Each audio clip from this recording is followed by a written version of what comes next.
Welcome to the Tall Corn Book Talk. I'm Nick Bergus, the books columnist for the Iowan magazine. And with me, of course, as always, right over here, is Steve Semken of Ice Cube Press. How are you doing today, Steve? I'm not bad. I don't follow you around everywhere. It's just when we get to the show. Just when we get to the That's show. why I'm always around. When we do the Tall Corn Book Show. Right, you're with me here. Otherwise, I rarely see you. That's true. So let's talk some book suggestions. All What right. do you have? Well, it's fall season, so, but before I get to the fall releases, I'll tell you about two that I read. One is called, it's for the people that watch the show that are really into books. Yeah. I got this one called Just My Type, and it's a book about fonts by Simon Garfield. And strangely, it's pretty interesting. Yeah. It talks about the way people like road signs and everything and the fonts that they use. And I know it's a little bit nerdy, but still, I found it fascinating. Very and cool. it's a great one. You can just show it to someone. Hey, you're just my type. Very and they'll nice. be like, what are you talking about? It's the name of the book. You know, fonts and typefaces are really are intriguing, and there's a reason that you can do an entire documentary on Helvetica. Right, that guy was talked about. Now I need to see that. I haven't seen that. It's a good documentary. You should. It's pretty fascinating. Yeah, absolutely. I mean, sort of fonts sort of combine, psychology and the way the brain works as well as sort of aesthetics. There's and headlines things like and there's lines underneath them and absolutely. the spacing, and it is pretty fast. I was telling my wife about it as she Yeah. read, and I could just see her slowly going, some people would find that interesting, and some people wouldn't find it so interesting. So you just happen to like it too, which is There you good. go.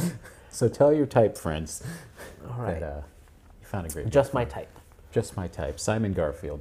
All right. What else? Then I picked up, I've been listening to this show on creativity called The Accidental Creative, and it's by Todd Henry, and I thought I should read his book too, so I checked out his book, and it's pretty cool because he talks about a lot of people have to create things every day, and it's just that how to deal with sort of living a creative life without getting too burned out with it. And so he just talks about organizing your time and how you can't rely on just, today I'm going to have that inspiration. And so I found it pretty interesting for people that, and a lot of people really do live creative lives, they just may not think they do. But if you're on demand and you have to come up with new ideas, then you're really, the two of us are probably like that. That's right. I would think. We're able to do it. We don't really need the book, but just to make sure I was doing the right stuff, I read the book anyway. That's good. So. All right, let's talk about your fall releases. Oh, all right. That's a great topic. Well, first off is Farmscape, which is it started out as a play written in this Iowa State class with Mary Swander, and it talks about the changing about the changing rural environment and just the way we've plowed the land, and now there's a new change happening which has to do with new styles of farming, and it's in and of itself was a play. And there's a great line in here about how the John Deere 4020 tractor is the greatest tractor ever made.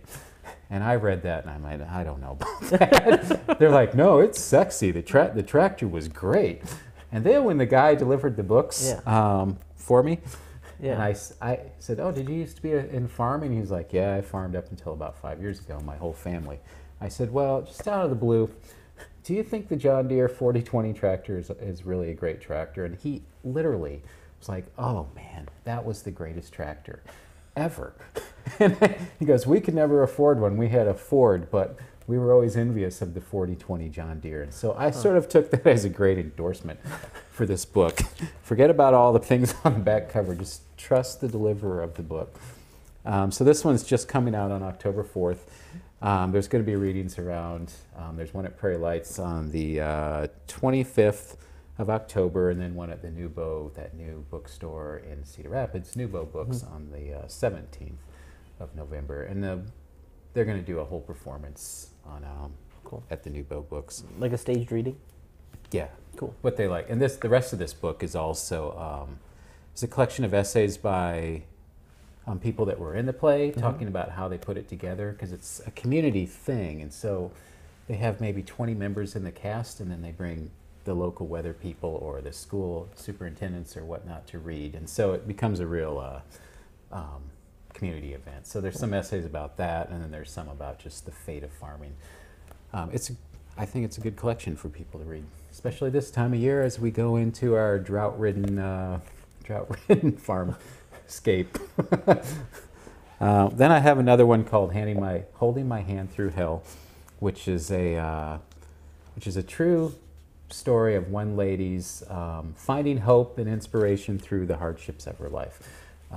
She, as a little girl, her father was in the police department in Chicago, and he ended up killing her mother, and she came in and saw that, and it sounds pretty depressing, but she's literally saved thousands of lives from this horrible thing happening in her life, and so she's become a real spokesperson for domestic violence and domestic abuse, and her name is Susan Murphy Milano, and she's been on the Oprah show in 2020 and whatnot, and it's real inspiring because she just shows you and tells you what happened in her life, and the fact that those bad things happened to her is actually what gives her more credit with other people. They're just like, oh, this happened to you, and so I think people believe her more because of that. Very cool. And do you have any other books? I think that's good for now. All right, and so we also want to mention that coming out in early October is For the Love of Pete by Ethel Barker.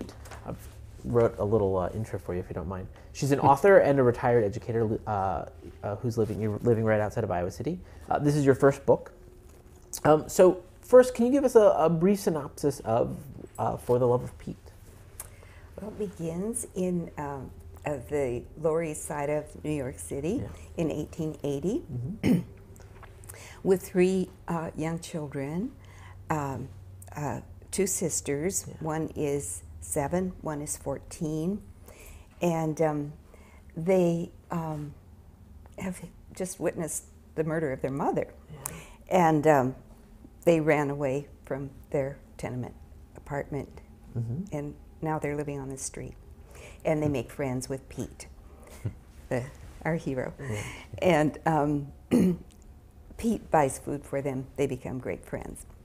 However, he gets them in trouble because he has a sharp knife and they're playing mumbly peg and they wound a police officer. So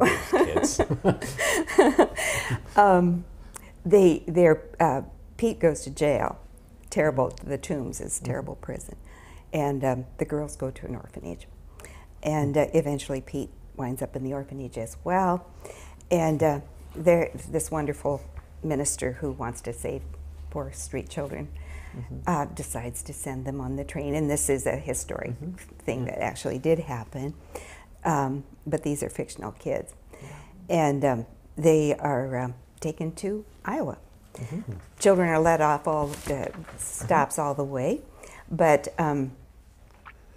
they wind up in the fictional town of Hartfield, Iowa, and the benefactor, the founder of the town is the benefactor of everything in the town. And so the opera house is something that he has built. And it's quite grand for a little Iowa town in the 1880s. But the children are all whisked up onto the stage and shown one by one. Do you want this one? Do you want that? There's a group of farmers down below. And so the boys have to show their muscles if they're going to be strong enough to work on the farm. The girls have to act really nice so that they could be a housekeeper. And the cute little ones might even get adopted if they're really lucky. So that's what happens. And of course the girls want to stay together. They're sisters. And they cling to each other. However, they're split apart. And Iris goes with kind of cranky old farm couple. Pete, Pete's the last. Rosie is chosen right away because she's little and cute, and she goes with the town founder, the rich man. Lives in the beautiful house on the hill. But she has troubles of her own, of course. And Pete is the last to be chosen because he's kind of an ornery kid. And he doesn't show well, and nobody wants him. I can relate to Pete. So poor Pete goes off with somebody who shouldn't have children, but hasn't been recognized yet. And his story. It's the tragic story. Yeah. And you tell this story through each of the three main children's sort of perspective, That's right, in the first person. Yes. How did you keep those voices distinct when you were writing it? Well, it was a long process. When I began the book, I wrote it in third person, and that was quite easy. Then I was told by a woman I respect, you know, this would be a lot better in the first person. Well, how do you do that with three different characters? So they each got their own chapters. Not necessarily, sometimes Iris speaks in two chapters close together, but anyway, they each speak in their own voice. How did you sort of give each of the characters their own voice, and how did you, when you were writing it, like sort of try to keep those voices distinct? Well, Pete was probably the most fun because he is this little street tough, and I tried to find the vocabulary of the time of kids like that, which is a little bit of a work, but he's fun. I love Pete. And then Iris and Rosie, a little easier, my being female, they being little girls. So I don't know. They just kind of came. Okay. And I know we probably mentioned it, but it is historical fiction on the orphan trains. Yeah. And as you were just describing it now, I was wondering, like they're up on the stage at the opera house. Do you think those kids at the time, did they know what was happening to them, or were they just like up on the stage wondering why in the world? I mean, I wonder if like rumors said, if you want to get with a good family, you should act a certain way. Or if you know that. I think they didn't, at least my characters didn't really realize the girls were clinging to each other, and Iris was screaming, "We are a pair." Right.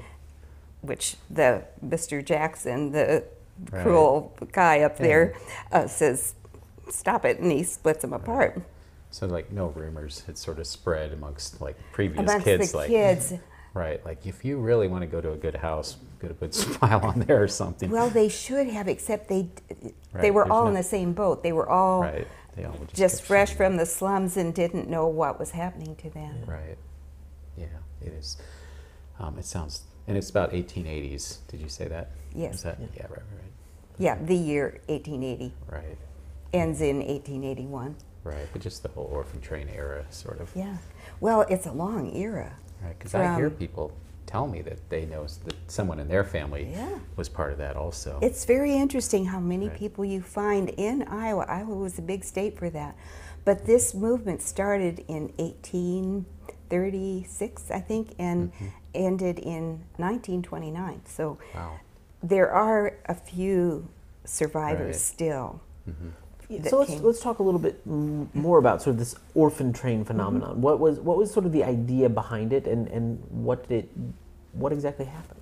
Well, in that the early 1800s, New York City was a seething cauldron of immigrants, and poor immigrants, and tenement houses in that neighborhood called the 5 Points, where my kids start. There was a minister, I think when he first became aware of this, he was a theological student. He walked through those neighborhoods and was appalled at what he was seeing, because children were sleeping in the streets. They were begging. There were no facilities, anything, stealing, lots of stealing. They went to jail, some of them. There were gangs. If you see that movie, The Gangs of New York, that's a little earlier than the 1880s, but it's really horrible what's going on there. So you think of innocent little children thrown into that mess. So he decided first, he had various charitable things. He didn't like orphanages. He thought they were inhumane institutions. But he tried to get work for kids and things like that. Eventually, he said, we got to get him out of this wicked city, send him out to wholesome farms. And it was very innocent in his views. But for most of those kids, it probably was better than, a lot of them died there on the streets. Little babies, were just thrown. It was really, really horrible. So he organized this train system, and he wasn't the only one. The Catholics also sent children on their own trains, and they did a little differently. They would match up the child with somebody that asked for a child, and they'd put pin a little tag on him. Okay, this is, and you could ask for, I want a blue-eyed, blonde, curly-haired little girl. Brother. But the one that I am talking about in For the Love of Pete, this pastor did not make those arrangements. They sent out flyers to all the little towns, and it's Reverend Brace was his name. You look at the flyer, and the big crowd of people come to whatever local building, the opera house or the church or wherever, and just as what I describe in For the Love of Pete, then the children are parceled out. Yeah. That's a really interesting setting, sort of, for this story. And this book is obviously geared towards young adult readers. Yes. Historical fiction seems sort of a hard sell for some kids. How did your background as an educator sort of influence you to write a historical fiction book for young adults? Well, very long, but when I taught remedial reading, Title I reading, and the secret to get children to read, I mean, most children can learn to read, but they want to read. You want something that's interesting, that really, really gets them excited. And I'm excited about these characters, so I hope the kids will be too. When I was teaching, boys that like sports, I tried to find about sports. If they like animals, I spent a lot of time finding things. But hopefully, I think if they are at all interested in children and the perils that they have faced, they will like the book. Yeah, I think historical fiction is actually pretty perfect in some ways. I mean, I know that kids that I've met, I have a couple things to say. We'll use up all our time if I'm not careful. But I think some of them enjoy it because, like, I know the boy with the striped pajamas, I think. Oh, I love that. And there's another one. It's a terrible Up to the book. Stars, or I can't think of it. It's a Holocaust book, but kids love it because they read it and they think. The cool thing about historical fiction is that you've got a real event, but you're able to fictionalize it, and so then they're learning about something that really happened, and that is a strong.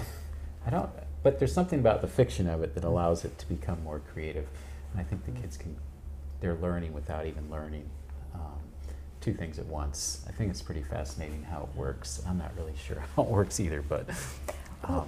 I think rather than giving a kid a history book, Yeah. And that they don't want to read that, right. Yeah. but they read about kids that are just like them who've Right. suffered through this. Oh, they want to Right, read because that. the cool thing about fiction is being able to live out a character's emotions, and then if you have the history of it, then you can research it and figure out how that would have felt then.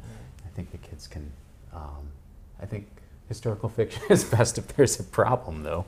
I mean, so I think that's what inspires the kids to want to read it. It's like making it over the border, or hiding out, or finding your sister, or stuff like that.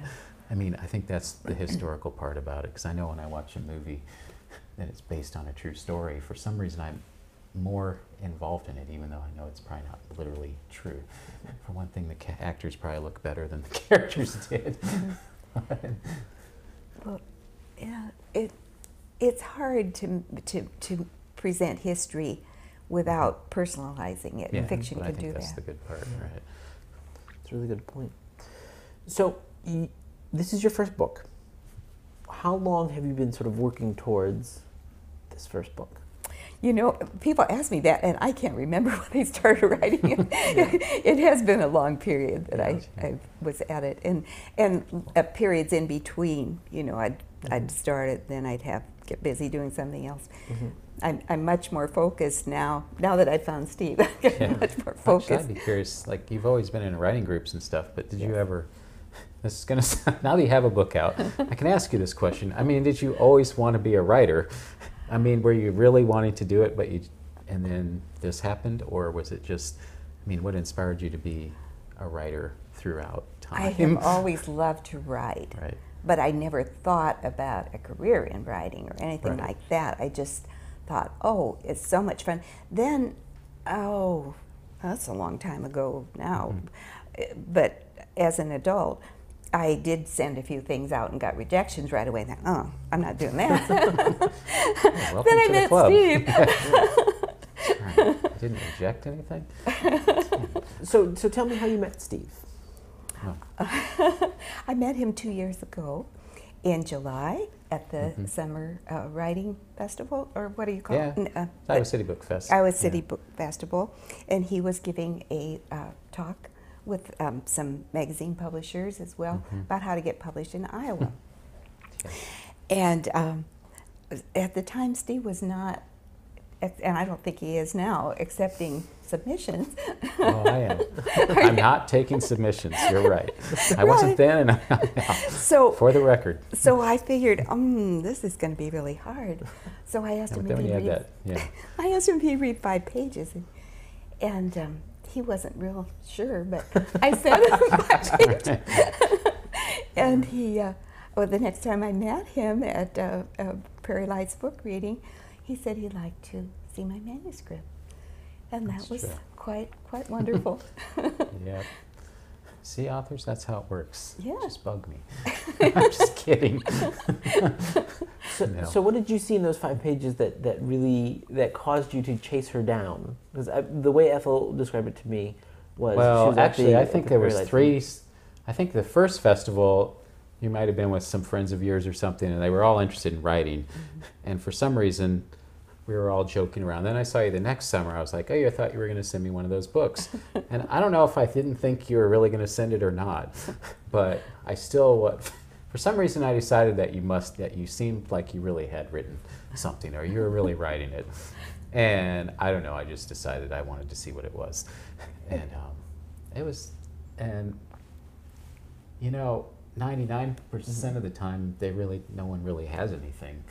I mean, I wasn't surprised that you had 5 pages to pass on, but that's pretty unusual for the most part, because most people are like, oh yeah, well, I don't have it ready yet, or something. I see. And so when I did get those, then I checked and I said, well, yeah, this is definitely worth seeing more of. And so, I don't know.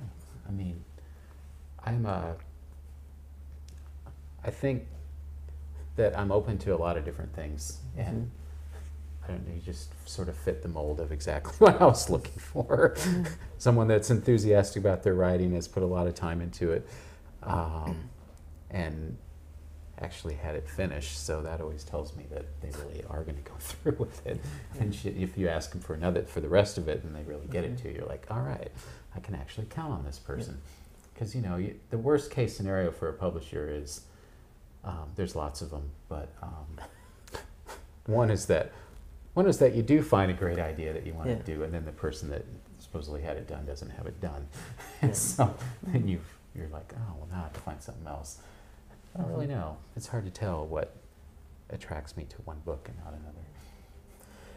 So when you had this whole manuscript done, Yes. essentially before you met Steve, what pushed you to write this whole manuscript? Was it you writing for you, and it just happened that it got published, or was it something else? Well, I've gone to a lot of writing classes and belong to writing groups, and that pushes you. The writing groups are wonderful. There's one here in Iowa City that I go to, the University Club writing group, and we meet twice a month. You got to bring something, or you feel very foolish. So I read a lot of the book to those ladies, and they gave me wonderful hints of, hey, this isn't the way it is on a farm, and that type of thing. The things that I don't know very much about farm life. And then once I was with Steve, the book changed a lot after I got with Steve, because he encouraged me to have other people read it, to read it myself onto a recording machine. Don't give out any secrets. Can't reveal those writing secrets. Anyway, all these wonderful things that made the book better. Yeah. Actually, I know there's something in here in the book. There is a picture in here that helped inspire you to write some of the book. Oh, yes. There's a when you all purchase the book as of October 4th, or you can buy it online now. There is a picture in there of the orphans. I almost brought the magazine. But it's okay. People, they might be able to put it up. But I mean, it was inspired by sort of some I don't know, what's the right word? Ragamuffins, yeah. Ragamuffins. Sounds like a bad bakery, but I guess that's what they really were. So, you know, forgot to wash your clothes. Well, they were the Iowa State Historical Society puts out the magazine. It used to be called Palimpsest. It was the magazine that I had, and I'd saved that for years. I was so inspired by that article about these little kids. The article was called "The Orphan Train Comes to Clarion, Iowa," and then there was that picture, wonderful picture of these poor little street urchins sleeping in the street with garbage around. Terrible. So, to me, that was a shock. A lot of people have heard about the orphan trains, but I had not. So, you know, you finally, this book is published, and you know, they're all showing up on a semi today. Okay. Yeah, that's true. They are. So where are you going from here? What are the future plans? Future plans, well, we're going to do some book talks, go to Prairie Lights, and go to Minneapolis Book Festival. And as far as further writing, do you mean? Yeah. Well, I have maybe half of another book written, but don't count on me yet. I haven't finished it. Well, I'm expecting it by September next year. But you know, the same thing, now that I know it is possible to publish a book, it's really quite fun to keep going. Now? The new book is also historical fiction for young adults. It right? is, but it's a different time period. It's the 1940s. It starts with Pearl Harbor and ends with the end of the war, and it's an Iowa farm family, and it takes place in Iowa, fictional town again, a family with 5 children, and the 2 oldest boys go off to war. There's 2 more boys coming along if the war lasts long enough, and then the girl. The 2 youngest are 14, and a boy and a girl, and the boy is the storyteller. Well, thank you for joining us, Ethel. It was a pleasure having you. Thank you. And Steve, thank you for coming and setting everything up. Thank you. No problem. And thank you. This has been the Tall Corn Book Talk, and we'll see you in a few months. Yep.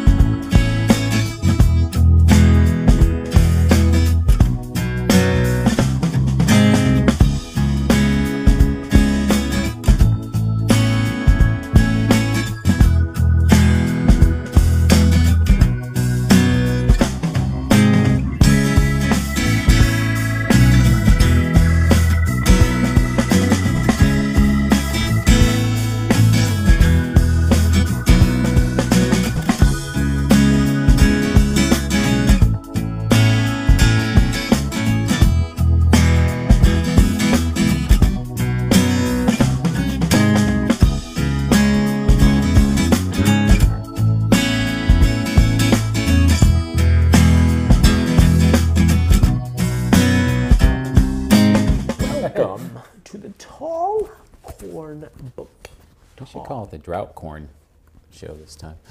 Welcome to the Stumpy Corn Book The Talk. Stumpy, low harvested corn show. Welcome to the Bad Yield Corn Talk.